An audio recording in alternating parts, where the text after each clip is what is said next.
మీ పేరు? నా పేరు శాంసుందర్. ఏం చేస్తుంటారా? టాపీ పని. ఏంటి ఎలా ఉన్నాయన్న పనులు ఈరోజు? పనులు ఎలపలం వెళ్తున్నాం, మేస్తలేము, అడుగుతాను. ఏమన్నా ఎందుకని? ఏమి రావట్లేదు, ఒక్క సంక్షేమ ఒక జాగా ఇచ్చాడు అంతే మాకు, అది కూడా కట్టలేదు మేము, స్థాపతలేక అది. ఏమన్నా ఎందుకని అసలు ఈరోజు పనులు లేవంటారు? మీకు ప్రధాన కారణం ఇసుక కొండకి నడిచిపోతున్నారు జనాలు, అది ప్రాబ్లం.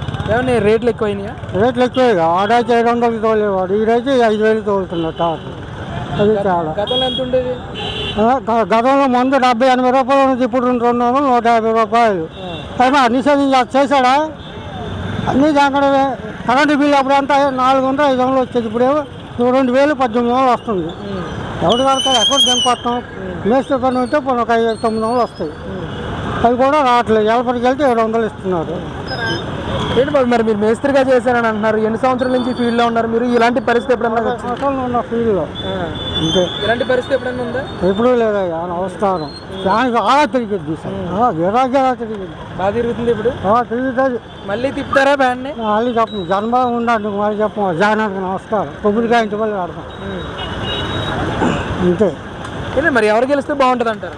ఎవరు గెలిచినా మాకు ఓకే, మా కష్టం మాకు ఉంటుంది, అది ప్రాబ్లం లేదు. మాకేమీ రావట్లేదు, మా పింఛన్లు రావట్లేదు, ఏమీ రావట్లేదు. అంటే గత ప్రభుత్వంలో ఉన్నప్పుడు మీకు పనులు ఎలా ఉండేవి? పనులు బాగుండేవి, మాకు ఎవరికి అడుక్కు అవసరం లేదు, మాకు పథకాలు అవసరం లేదు. అది అంటే మాకు పథకాలు వద్దు, పనులు కావాలంటున్నారు. అంతేగా, అపార్ట్మెంట్ కొత్తగా దింగుతాను, వాళ్ళు అమ్ముకు దింగుతాను, మాకు ఎవడ వస్తున్నాయి.